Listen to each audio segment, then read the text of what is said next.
All right, so today we're going to try episode 12 here. Apostle Paul going to move further into uh, Macedonia as we go into Thessalonica and to Berea. Uh, Last week we talked about him. He left Troas, crossed over the Aegean Sea into Macedonia, and went to Philippi. And a lot of stuff happened there in Philippi.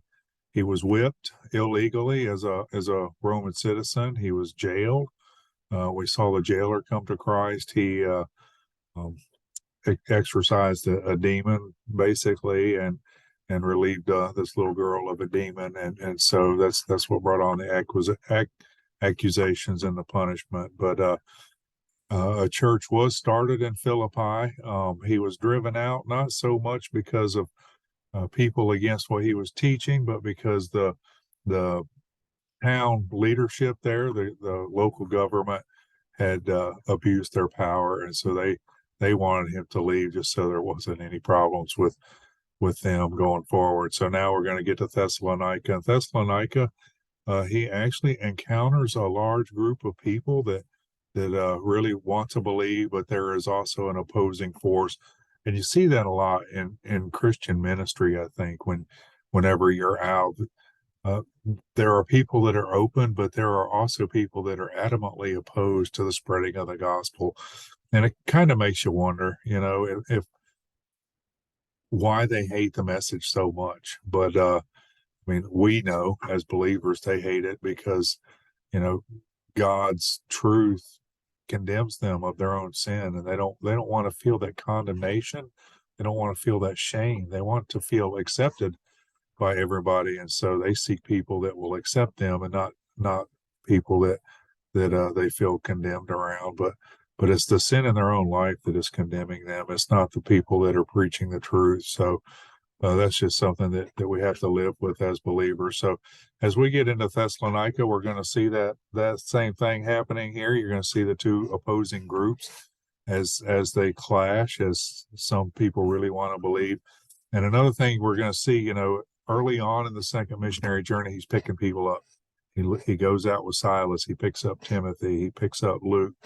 And then he gets to Berea. And of course, he's going to leave. I think he leaves Luke behind in Berea. And then he's going to leave, I think, Timothy behind at Thessalonica. And then he's going to leave Silas behind once he gets to, or he left Luke behind in Philippi. And he's going to leave Timothy in Thessalonica, and then Silas in Berea. And by the time he gets to Athens, he's completely alone. So it's going to be an interesting story. But today we're just going to go through Thessalonica and Berea. And I've got a video link I'll put in the description box below the video. And also I have this, it's a Jewish prayer service here that is in, it's an Ethiopian group of Jews. It's a little Jewish prayer service there. If you want to check out, kind of see how Jewish, worship may go in some places. I don't know that that's relevant to every place, but so let's go back to our map, and let me pick up a pencil here and did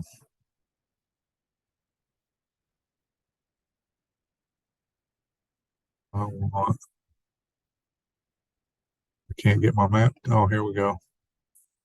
Let me do this.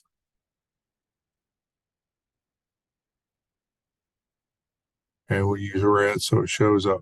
So last week we left Troas, right? And we crossed the Aegean Sea into Neapolis and went into Philippi. Well, this time he leaves Philippi and he comes down there to this Amphipolis and Apollonius, and he kind of just runs through those towns and then heads up to Berea, or to Thessalonica. And so this is where we're going. We're just ping-ponging back and forth along these little towns right here on the north side of the Aegean Sea. So this is where we're going to be today as we hit these two spots. I'm going to read, I guess, first. We'll start with the passage of Thessalonica and see how he encounters some believers here and people that want to believe. So we'll start in verse 1 of chapter 17. And this says, "Now when they had passed through Amphipolis and Apollonia, they came to Thessalonica, where was a synagogue of the Jews. And Paul, as his manner, went in unto them, and 3 Sabbath days reasoned with them out of the scriptures. And so for 3 weeks, he really kind of spent time going into this synagogue and preaching to them, opening and alleging that Christ must needs have suffered and risen again from the dead, and that Jesus, whom I preached unto you, is Christ. And some of them believed and consorted with Paul and Silas, and of the devout Greeks a great multitude, and of the chief women not a few. So, I mean, a lot of women of the town, a lot of the Greeks that were there believed, and I mean, there were even some that believed in the synagogue. So it was a mixture of all kinds of different people here that are believing.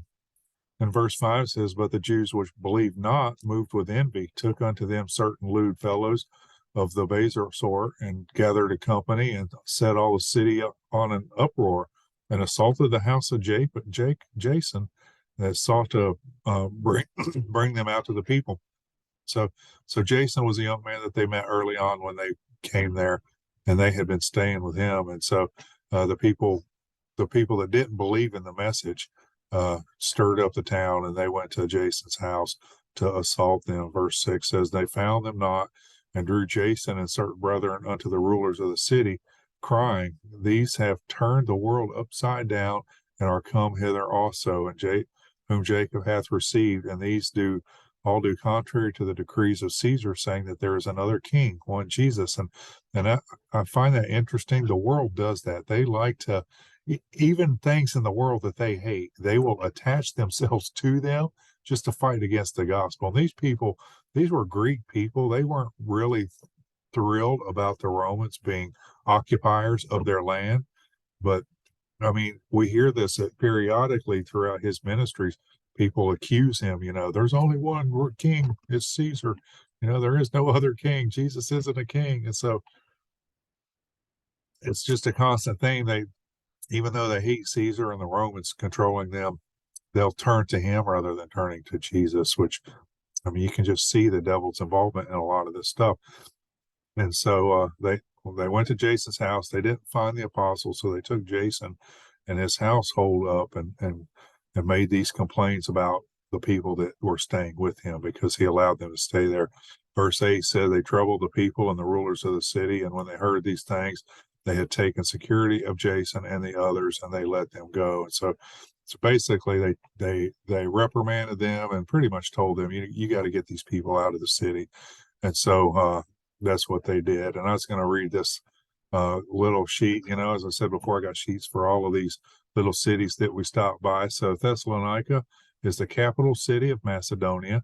It was a port city 100 miles west of Philippi and 190 miles northwest of Athens. So if you go back to so it's, here's Philippi. It's 100 miles west of Philippi, and it's 190 miles north of Athens, which is right here. So this is a 190-mile stretch, and this is a 100-mile stretch according to this, what the Bible says here. So, or what this reads. The city was founded in 315 BC by King Cassander of Macedon, who named it after his wife Thessalonica, the half-sister of Alexander the Great and daughter of King Philip II. So, I mean, you're looking at people that had massive power and influence. I mean, Thessalonica was the half-sister of Alexander the Great and the daughter of Philip II. So, of course, Alexander the Great would have been the son of Philip II. So, when Rome defeated Perseus, the last Macedonian king, in 168 BC, Rome divided the kingdom into 4 independent districts and established Thessalonica as the capital. At the time of Paul, it had a population of around 200,000. Paul's ministry there upon arrival, Paul, Silas, and Timothy. Remember, Luke had stayed back in Philippi when they left Philippi. So as usual, they made their way to the synagogue. They spent weeks, 3 weeks, it said, preaching the gospel in the synagogue. In an attempt to provide for themselves, they made tents. And we get this from First Thessalonians when he wrote his letter to the Thessalonians. he said, "Surely you remember, brothers, our toil and hardship, and we work night and day in order not to be a burden to anyone while we preach the gospel." So Paul kind of relied on his old childhood learning of tent making, tent repairing. And remember, this is a time where a culture where, I mean, nobody had cars or planes or motorcycles or anything like that. So everywhere they went, they traveled with wagons and mules and camels, and they lived in tents in a lot of places. Even these cities, when they meet in these cities, they didn't have hotels like they have today. Now, you may have people that would welcome people into their home, but they didn't have large places where people could stay. And so, in places where there were large gatherings, tent cities would kind of spring up all around outside of town. And that's what would happen in Jerusalem during Passover. You'd have tent cities just kind of surrounding the whole city of Jerusalem.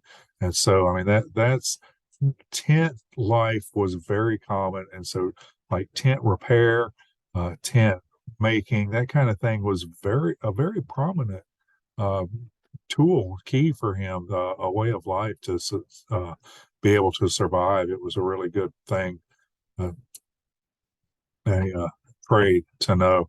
So while in Thessalonica, they stayed with a believer named Jason, who along with other Christians, was brought before the city magistrates. The magistrates made them post bond before setting them free, and after dark, they sent the disciples to Berea. And we didn't read, that's verse 10. We didn't read that. We will.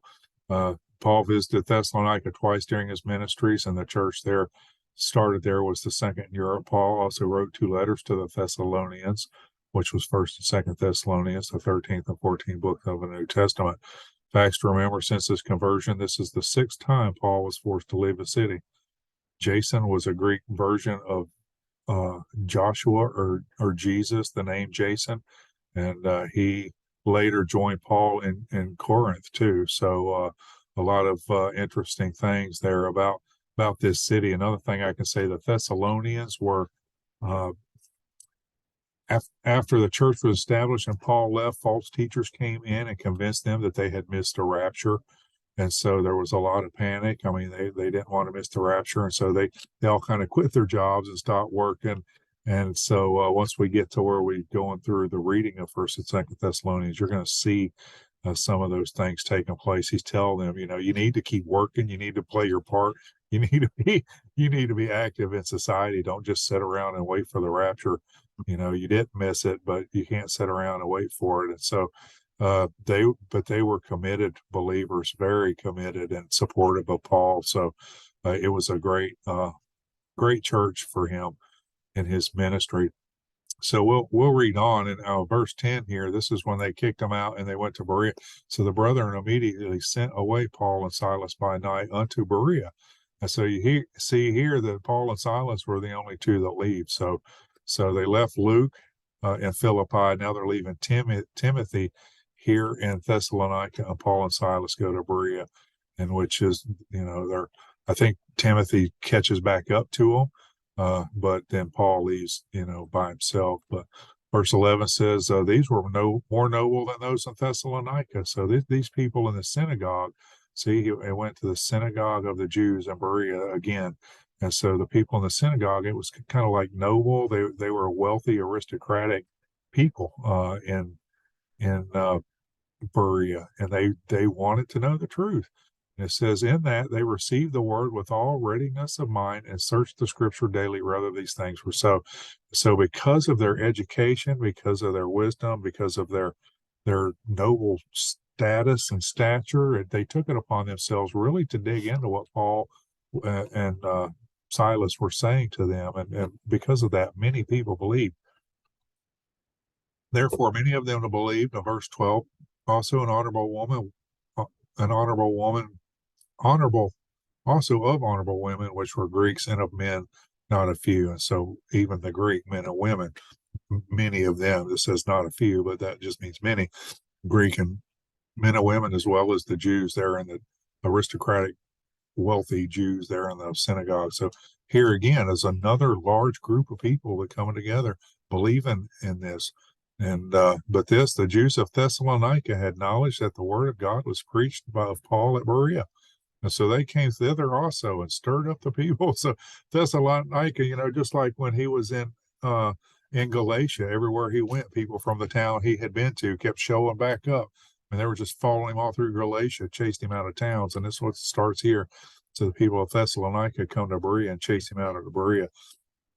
And verse 14 says, immediately the brethren sent away Paul to go, as it were, to the sea, but Silas and Timothy abode there still. So apparently Timothy, why they were here, caught back up to him, but they sent Paul away because of his teaching, and Silas and Timothy stayed. And so Paul will go on to Athens, which is what we'll talk about next week. But here's the sheet on Berea. It says Berea belonged to the king of Macedon, and in 68 BC it became part of the Roman province of Macedonia. It is situated on the slope of Bermeos, range in the valley of the Haliacmon River. So upon arrival, Paul and Silas once again made their way to the synagogue, where Paul found sympathetic ears of his ideas, presumably because a large synagogue included upper-class Greek converts. They received the message with great eagerness and examined the scriptures every day to see if what Paul said was true. And so many of them believed. That was what was recorded in Acts 17, 11, and 12. Of course, soon Timothy joined them, but the harmony in Berea did not last. When the hostile Jews of Thessalonica heard Paul was preaching in Berea, they followed him in turn to turn the people against him. Paul was then escorted out of town. So while in Berea, Paul met a man named Sopater, the son of Pyrrhus. I'm sorry, I can't pronounce some of these words, who accompanied him to Jerusalem 7 years later. So he's making connections and relationships all over. Paul started this venture with Silas to accompany him along the way. He picked up Timothy and Luke. However, Luke left the group, staying behind in Philippi. Timothy stayed in Thessalonica. And now Paul was led out of Berea, leaving behind Silas and Timothy, who later rejoined them. And he finds himself alone on this journey. Not to worry, though, they all get back together. Eventually, when they get to Corinth, they all come back together. But he does show up in Athens by himself. So we're going to look at. Let's go back to this one here. So he ping pong from Philippi down here, back up to Thessalonica, preached there, and then preached in Berea, and now he's driven out, and so he's going to Athens. He's actually going by sea to Athens. So it's